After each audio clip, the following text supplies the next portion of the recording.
Now, if you're looking for how an expert packs the wheel bearings for an RV or trailer, this probably isn't the video for you.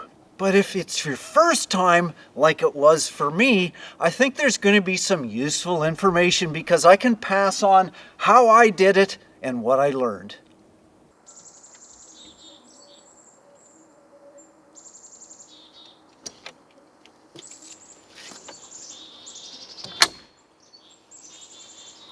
Oh, I hear the chickadees. Spring is definitely in the air.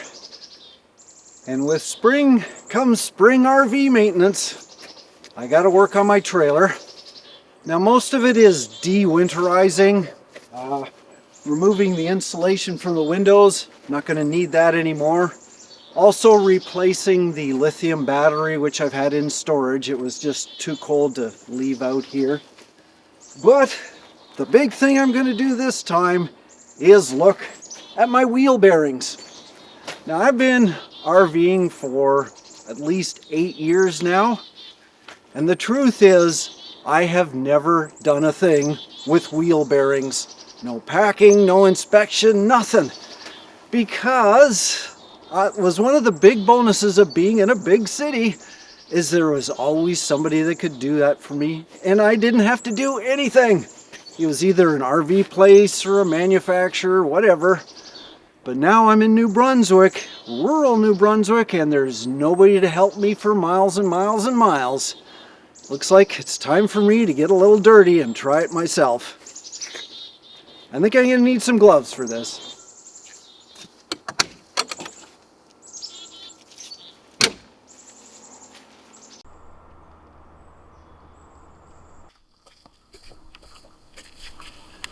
Now, if you've ever broken the bolt off a wheel hub, and guess what? I have. You know, the first thing before removing the nuts is make sure they're not seized up. And if they're rusty like these are, and if you live near salt water, it's a good bet they could use a little WD-40. That should loosen them up. Just give them a few minutes, try them out.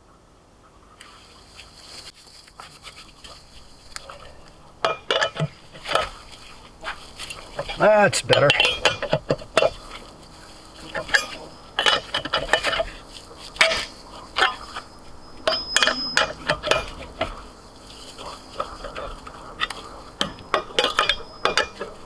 Now just gotta loosen them up a bit. Oh, that one's tight. Because I haven't jacked it up yet. And I kind of wish I had some RV stands, but I don't. So I've got to do it the old-fashioned way with cement blocks.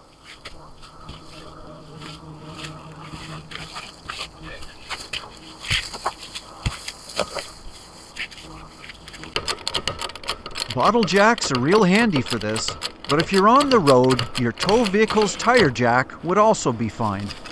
Part of my goal here is to use common tools you might already have.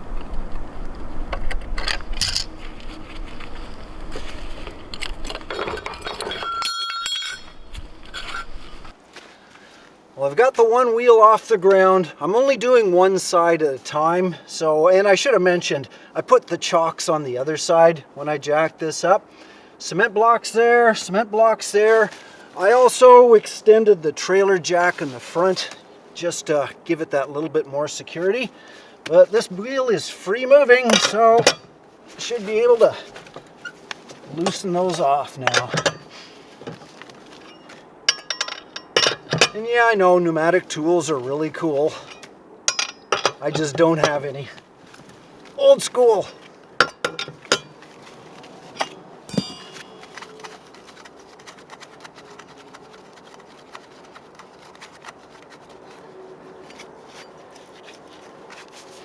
I can't do anything with gloves on.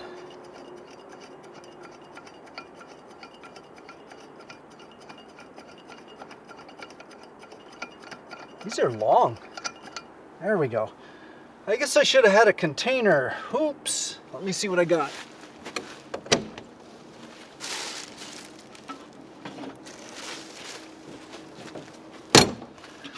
Baxter grape nut. Best thing.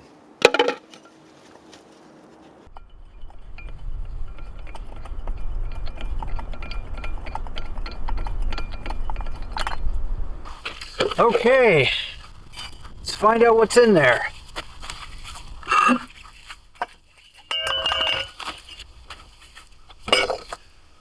Oh, a little rusty. Okay. Let's see if I can just get that off with my fingers. Yep, I can.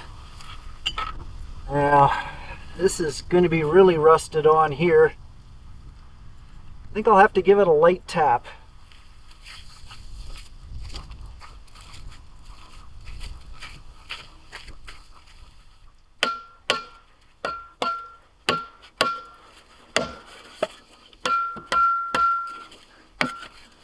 It's coming.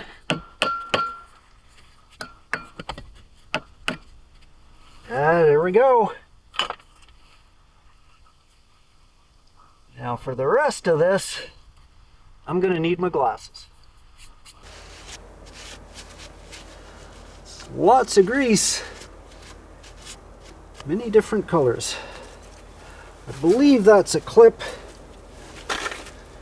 And I should just be able to... Oh, it doesn't help when you put grass all over it. Should be able to just pry that loose. Let me just see. Yeah, there we go. Yep, that just comes off. There we go. And that nut. Let's take it off.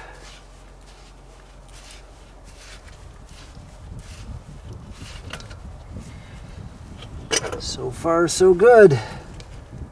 Now, I think the bearings are supposed to come out now. There they are. You know what? I can't use gloves on this. I don't want to drop them in the dirt. There they are. They don't look bad at all. But they do need repacking. So I'll clean them up. See what we've got. Now I believe I can take out the hub without harming anything.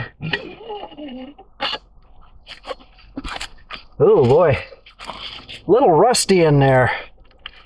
Very rusty. There's the brakes. I'm not going to do anything with the brakes just yet, but wow. Yeah, there's a lot of crud in there, which I'm going to have to get out before I can get at the seal. Bit at a time. There was some corrosion covering the bearing seals, so I wiped it off to expose them. A wire brush would actually have been a benefit here.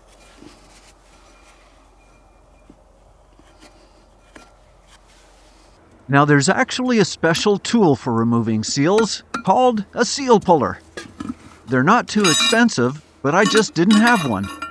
With a crowbar and a nail puller, I got it out anyway.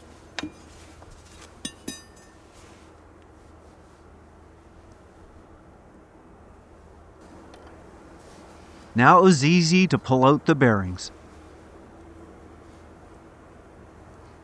I'm pretty sure the grease is not supposed to be that color. Well, have a look inside that hub, and you'll see there's a lot of black grease there. But even worse, when you look at the actual bearing, look at it. I mean, it's disgusting. It is so black, all this goo. It definitely needs to be cleaned, relubricated, and packed again. That's a lot of, I mean, black is black metal. That's a lot of grinding. Hopefully they're still in good shape, but it means I've got to go out and find some lube. The bearings also had a flat washer. I better remove it before I lose it. I also needed to do a little cleaning before I headed out. Some use brake cleaner, but I prefer camping fuel or naphtha.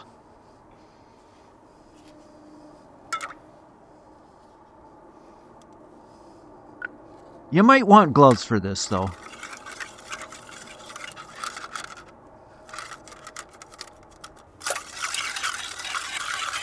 A little swirl in the can, and the bearings clean up well. and they seem to be in good shape. I'll bring these and the old seals into town with me. Well, I've got the grease and I've got the seals, but having a second look at these brakes makes me kind of wonder because, well, here's the magnet. It just kind of flops around there, but if I pull it that way, it looks like the brakes work. But my main concern is this wire because it's been rubbing against the hub right here, and the one wire is actually exposed. So I don't even know if they're working right now, but the very least I have to do is get some electrical tape and patch that up a little bit. I got a feeling I need new brakes, but today's not the day, so I'm going to carry on with the lube and packing the bearings, and just a band-aid solution right now is just to tape up that bare spot in the wire.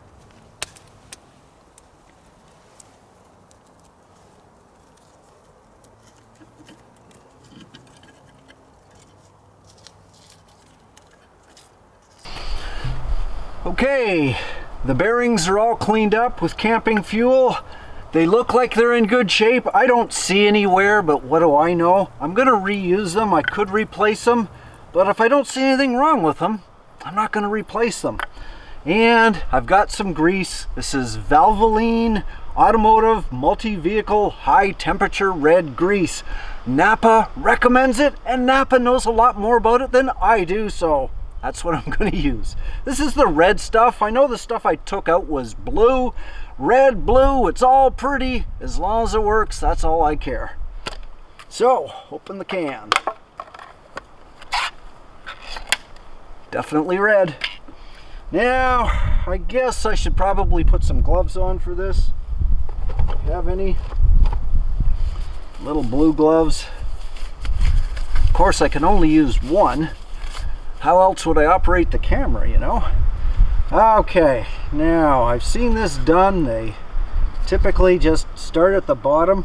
I could put it in a special container, I guess. But why bother? It's already in a special container. As long as it oozes out here, I'm just gonna try that way.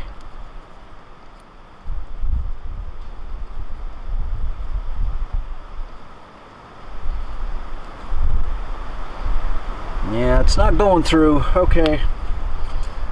Maybe I do have to use two hands. It turns out packing bearings is a skill I have yet to master, but this is only my first try. There is, of course, a proper bearing packing tool, many that are inexpensive, but again, I just didn't have one. The theory, however, is the same. You force the grease in from the bottom, and you should see the grease squirting through the other side. I didn't show this well, but after a little struggle, I finally got all the cavities between the bearings filled with grease.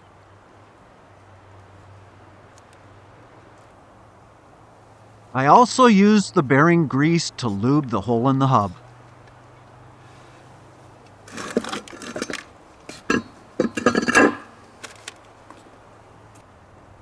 The rear bearings go in first. Next was the new seal.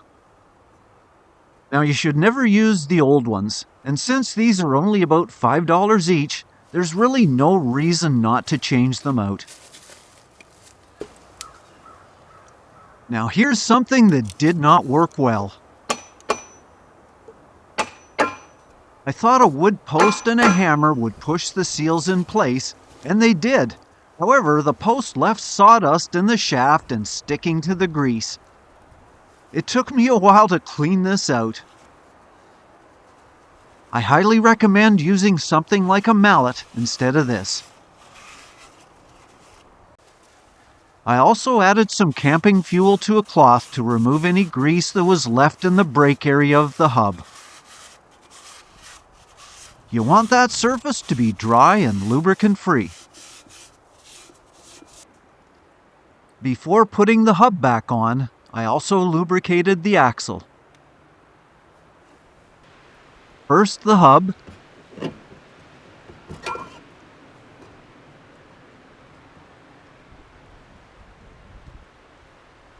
And the front bearing, freshly packed, goes in next.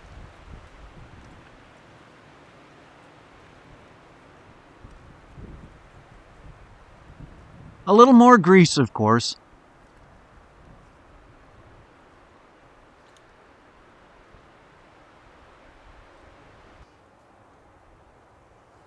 The thrust washer. And then the nut.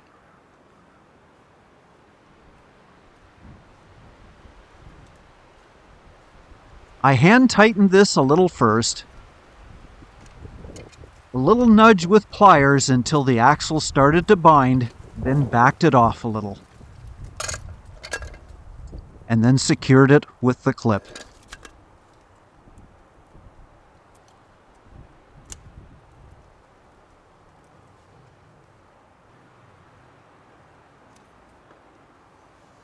I don't know if you need to grease the grease cap, but I did it anyway.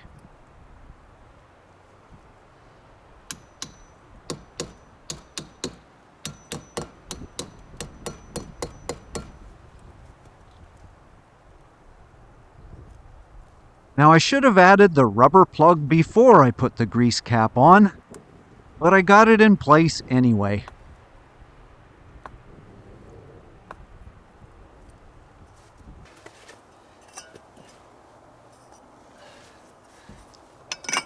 Finally, the hub cover goes on, and then the wheel.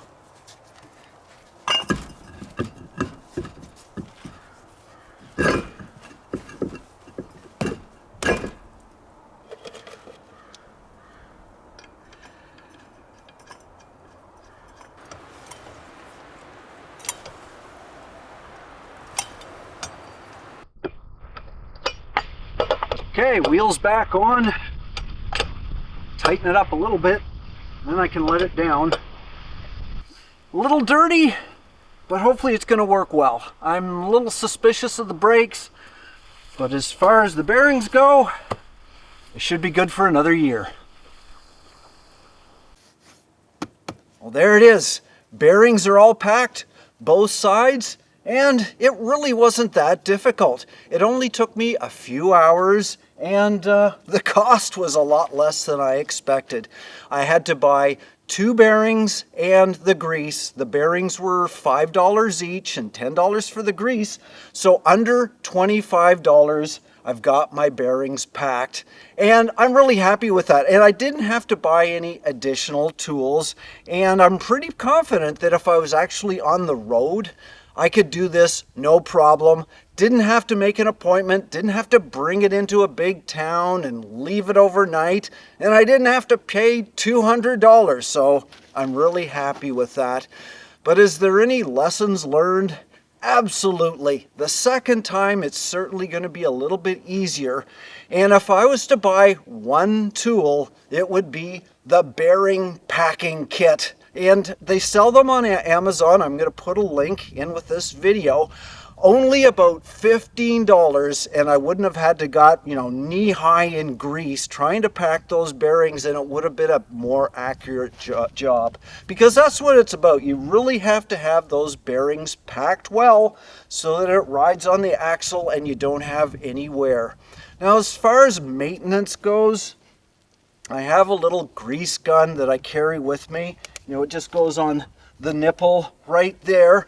Now, you can use this, but it is not a substitute. I mean, a little grease every once in a while is fine, but even in talking with the trailer manufacturer, they don't recommend this. They say it's just as easy, and it is certainly easy, to just every once in a while repack the bearings. That way you can see what's going on, and if there's any issues, you can look after it.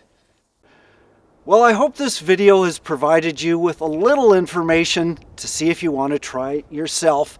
But I want to stress that don't just go by what I said. Seek out professional advice and always follow manufacturers' recommendations, whether it be just for packing the grease or tightening lug nuts. It's all important. Be knowledgeable and be safe. Well, I hope you enjoyed this video. Check out my others as well. I've got a few other things I've got to do to the trailer before I start camping, but I'm almost there. So check back, there's more videos to follow. So as far as bearings go, always keep them greasy. And by the way, I don't think I've had lunch yet. Wonder if there's something I can fry up. Hash browns, veggie dogs.